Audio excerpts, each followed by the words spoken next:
Search, and they had a project called Search 100, and the company I was working for, Guidebox, they got hired to do the majority of those first 100 apps to get them into universal search. And then we said, hey, this is an interesting business. So first I want to just talk a little bit about, let's see where it's going here. The slides aren't moving forward. Here we are. I want to talk about COVID, just since we're all sitting at home. We got frustrated in not being able to do anything at my company. So we decided we would create a little business donation of these masks to the grocery stores and other folks around in the business. So these come from China. They're actually very comfortable, and they protect you against small particles like the virus.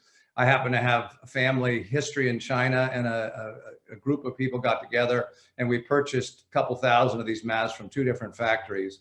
And we're donating them around to the fire departments, the EMS, a midwife shelter, you know, all kinds of different places. So it's something I feel like we're lucky in the OTT business. We are so lucky. I've never been busier in my career because everybody's streaming a lot. So this is something we're doing. And if anybody is interested in that topic, we're able to help provide these to different communities, either as donations or other things. So that's what we're doing. So universal search, it's basically finding what you want to watch, okay? The problem is there's too many apps, there's too many services, there's too many screens, and if you really know what you want to watch, you're not sure where you can find Midnight in Paris. Is it on Prime and I can watch it for free? There's just far too many apps for you to be able to remember. You got 7,000 apps, you've got, 19 billion spent on content. You've got all these different platforms. People can't find what they're looking for, okay? And there's more and more launching this year. So what is universal search? So we're defining it ourselves here as OTT universal search. It's actually many things to many people, but what it really is a cost-effective way for an app to be discovered, searching within an ecosystem. It's the most underused marketing tool in the streaming business. Less than 10% of the apps that are on Roku today or on Apple TV are taking advantage of universal search. So I'm defining it, it's really a platform level search across many apps, okay? It's not universal. The total number of apps in search is less than 100 on Apple TV and Amazon. Roku has about 500 apps in search out of what, 6,000, 7,000? So it's really, the word universal is really not accurate. People can search by a title, a film, a TV episode, an actor, a director, a celebrity. They can even search genre or a topic, depending on how the algorithms for search work in each platform.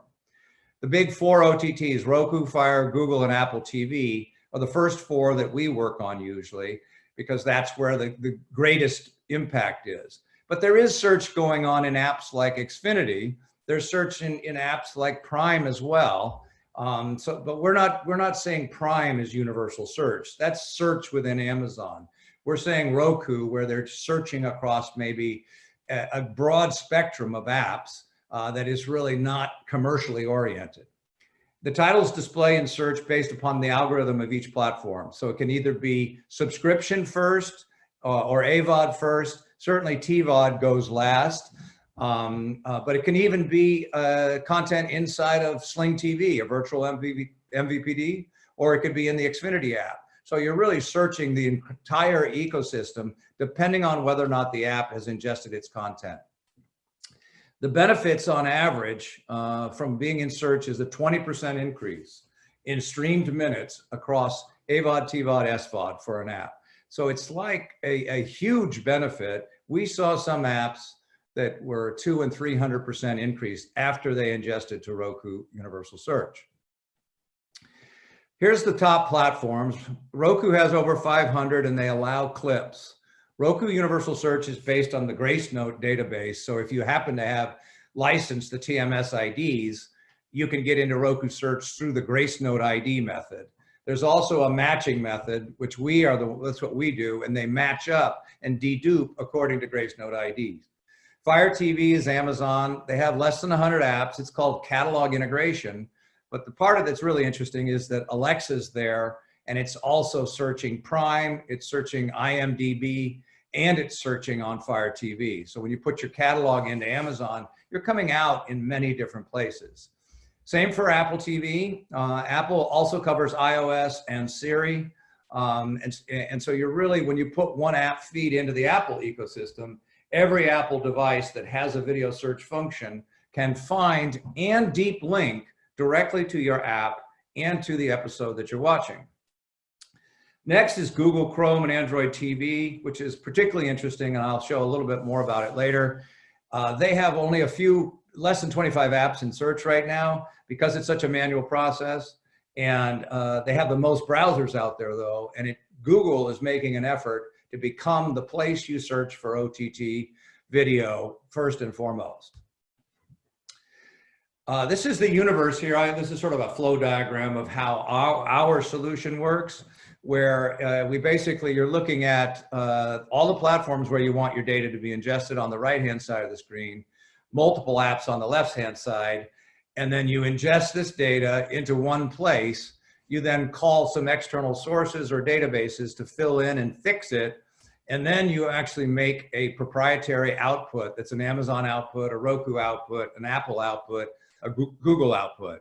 And this includes the metadata fields that you might have in your EMA spec, but it also includes deep linking nomenclature and what have you. So it's not really an avail spec, it's actually an MRSS feed that would contain approximately 15 to 20 different metadata fields.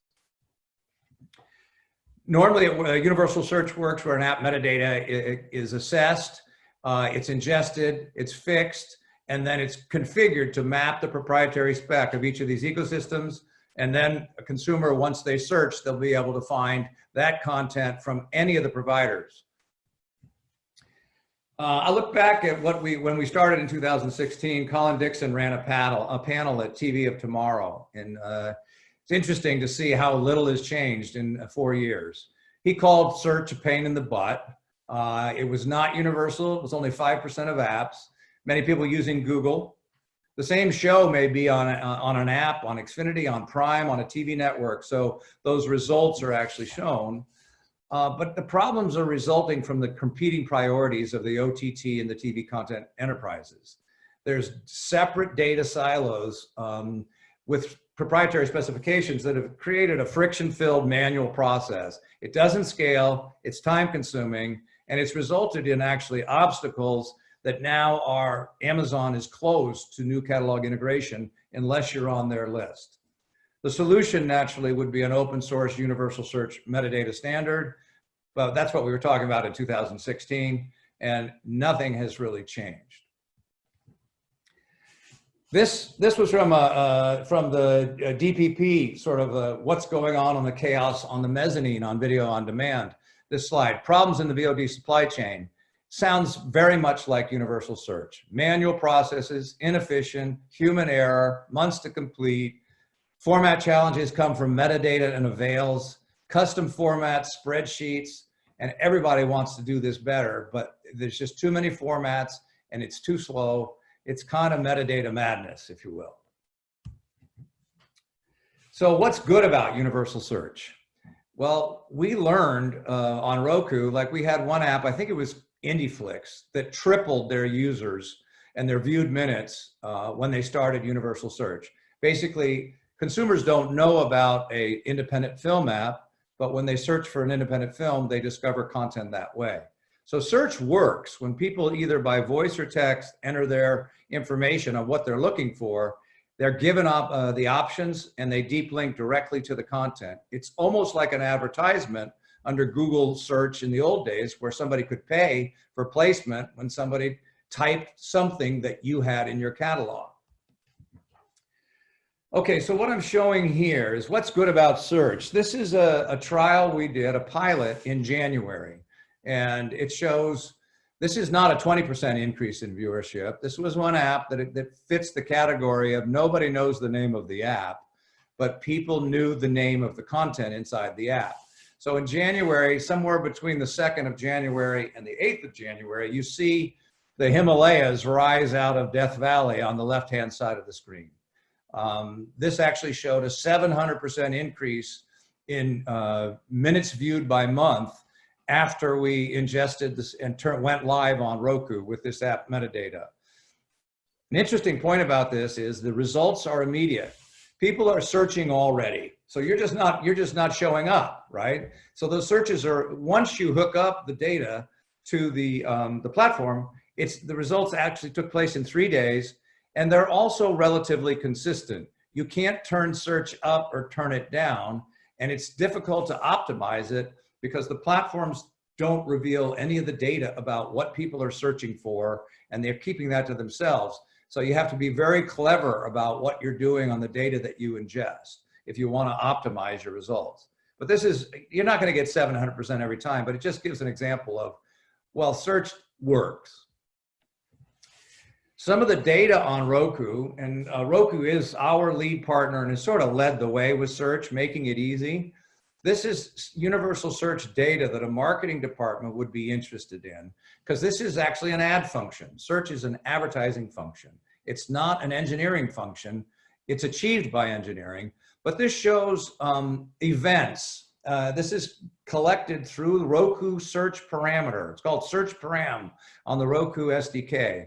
About 1% of the apps are actually using the search parameter data. And what search parameter does, it says, where did the user come from when they clicked on my app?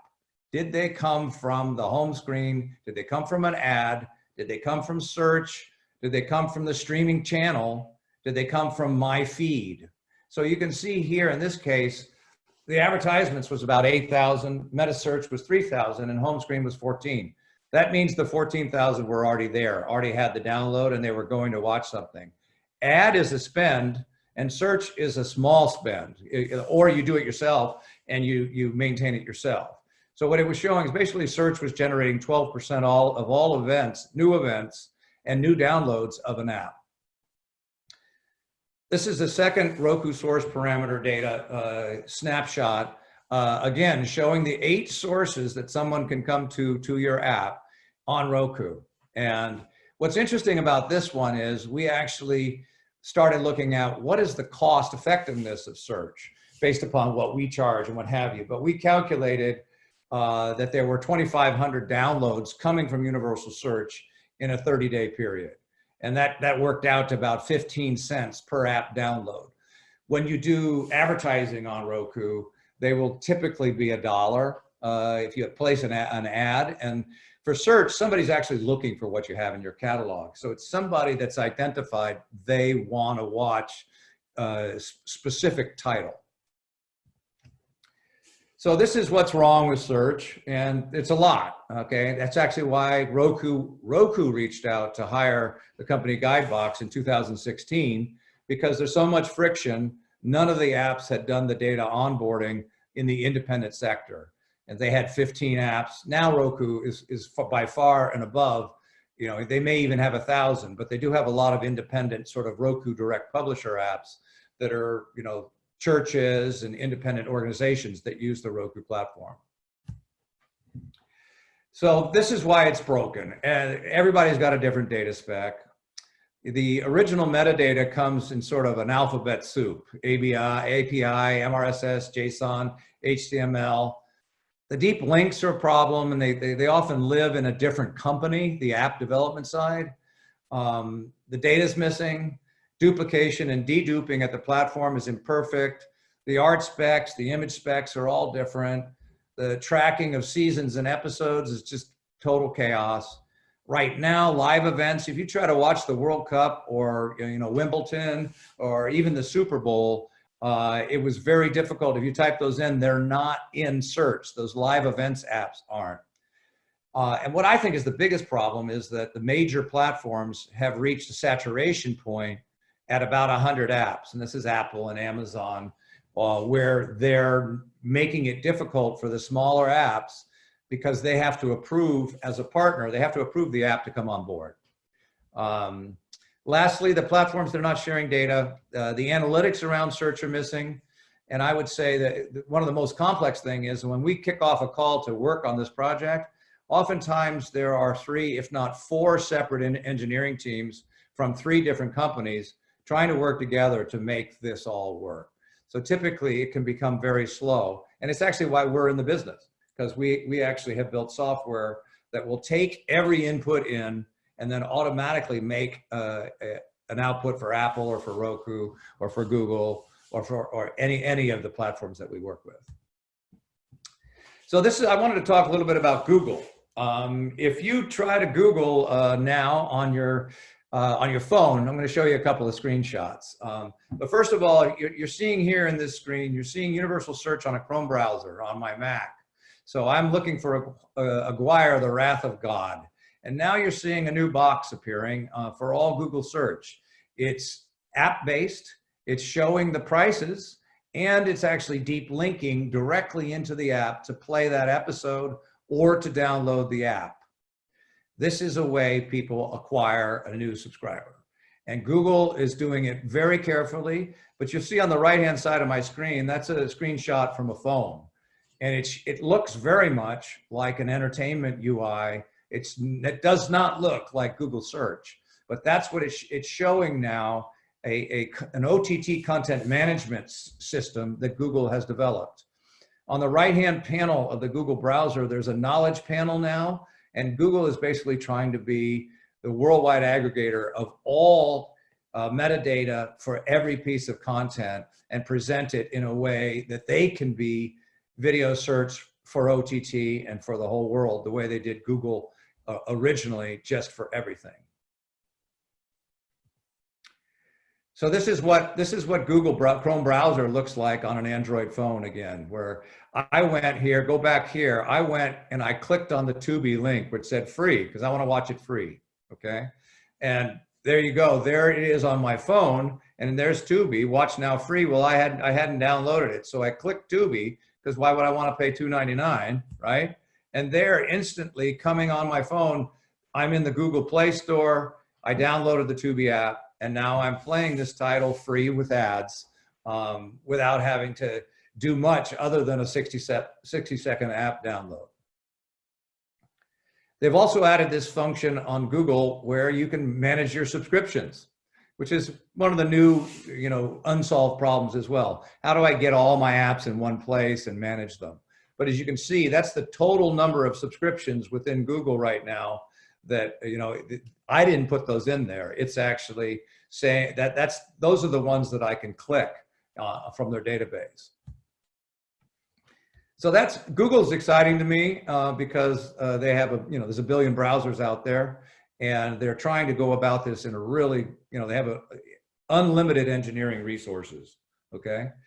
So here's Apple. Apple TV, those are the 90 apps in Apple TV. And if you try to get into Apple TV and you're not in that class, they're very selective on who they will onboard. Again, you will feed Alexa, you'll feed Siri, you'll feed the iOS apps as well as Apple TV. So the feed powers multiple searching instances across Apple. Apple also has Siri, and so part of this is, if you're in search, Siri can find you, Google Assistant can find you, and Alexa can find you. Now I'm just going to jump over to Amazon Prime. This is showing Midnight in Paris, where within Amazon, they've chosen to feature their own services. So that includes IMDb TV for free. But the real problem with Amazon is this is a screenshot I took this morning. There's too many apps trying to get into Alexa. So right now, if your content, you want Alexa to find my show, find my movie, or find the movie that's inside my app store, it won't work because you can't get on board. This is again on Prime Video, showing they're sending me, in this case, to Fandor, Prime Video, Shout Factory on Acquire the Wrath of God. I did this again on an Android phone for Amazon search. And what it ended up with is on Acquire the Wrath of God, I had choices and it sent me to Shout TV or Fandor. They were both SVODs or a rental. But it's for Shout TV, Amazon Prime was providing a way of generating a new subscription for their SVOD service. There's another sector of the universal search market, which is the video aggregators. four of them, Just Watch, Real Good, Yideo, On TV. These guys make an app. They're not a Roku, okay? And so this is a way that people can just go find content. This is a summary of those three providers from Wikipedia, showing which services are included in the universal search function for these hub apps.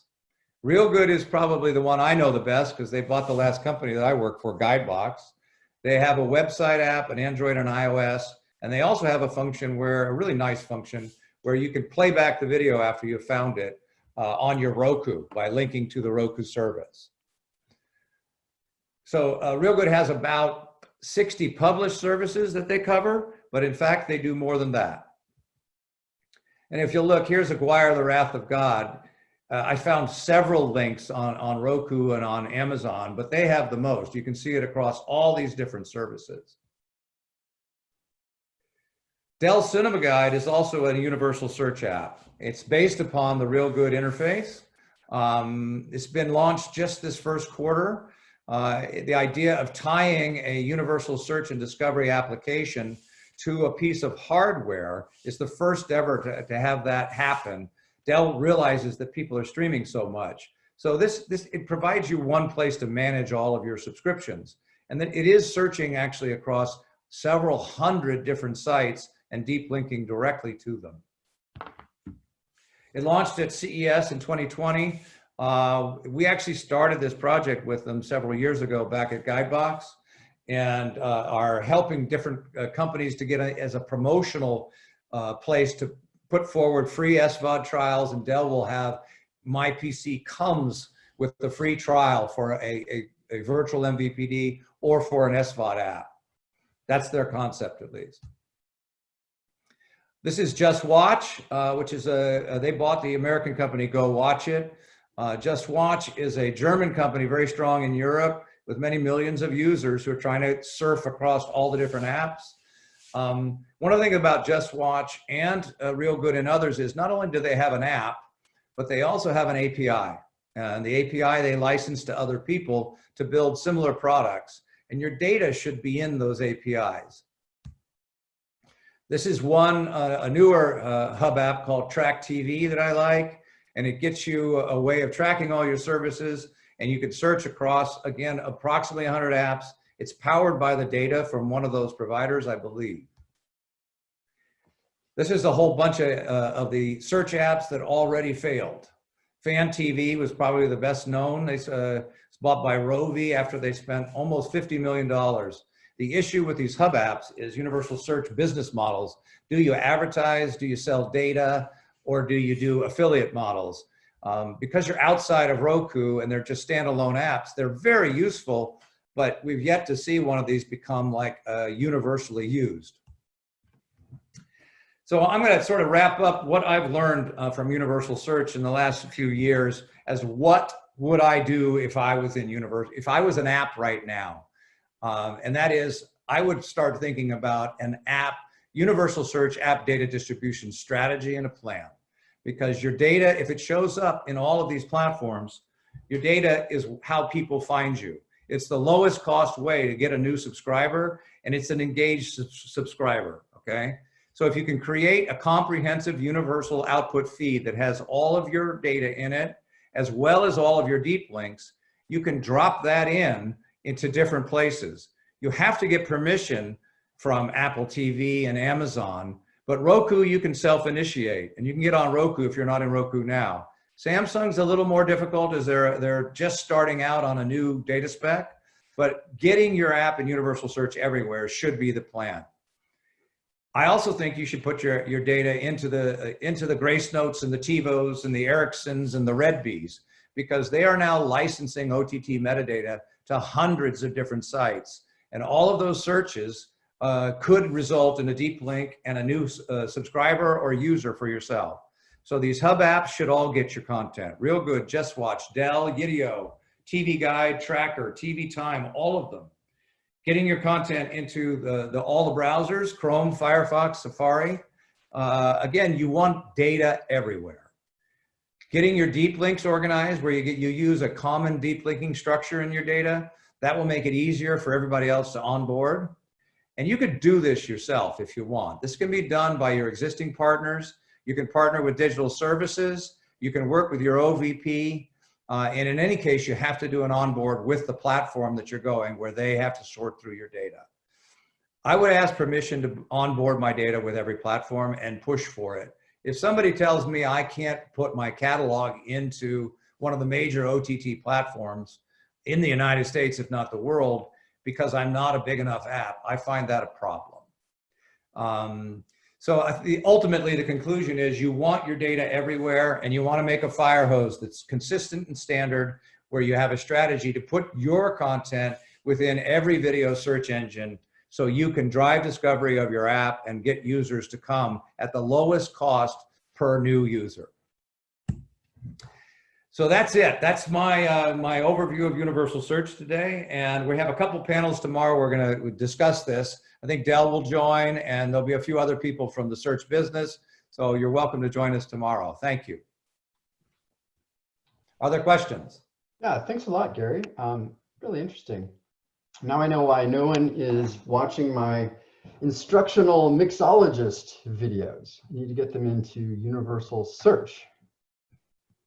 Exactly. We do have time for some questions. If anybody wants to pose one. So far, I'm not seeing one coming up here on my search or my question kiosk. Someone's raised their hand. Well, now I have to figure out what to do with that.